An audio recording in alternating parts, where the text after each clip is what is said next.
on page 50, we are going to be working on thirds. So seconds, remember a second is when you go from one note to the very next note, or letter to the next letter. So like C, D, E, those are all, from here to here is a second, from here to here is a second, okay? It has to do with the letters. So if you go from a C to a D, D to an E, E to an F, those are seconds, all right? So a third is going to skip a note, all right? So for instance, instead of going here, it's going to go here. So it's skipping that D, it's skipping the letter. So C, skip D, E, C to E. That's what we call a third, okay? And so a third is always going to be line to line. You said these are line to line, line to line, or space to space, space to space, because that means it's skipping a line, skipping a space, okay? So let's go to this warm up with thirds, okay? Work on that. All right, so that first note there, what is that? This is a treble clef, so that means the right hand.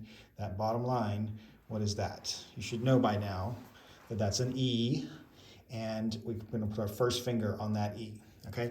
So here's C, D, E. Here's the E you want it on, okay? And we call this a broken third because you're playing individual notes, okay? So a chord is typically, or an interval is going to be multiple notes.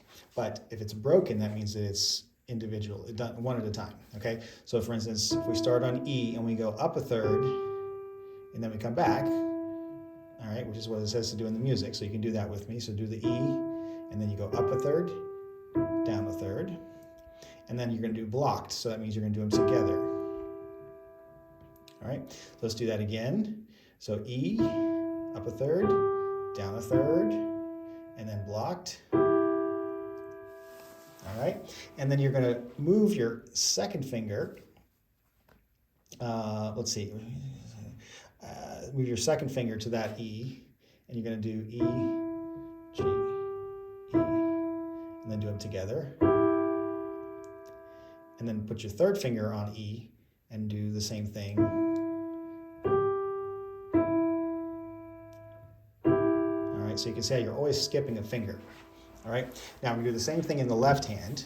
All right, so if you look in the music in the bass clef, line there, all right, it says, that note there, that's a B, and you're going to play that B with the first finger. And this B is right next to middle C, so find your middle C, and then, so that's C, and then B is going to be right here, okay? So B, so play the B, and then we're going to go down a third, and then back up a third. That was a broken third, and now we're going to do it together.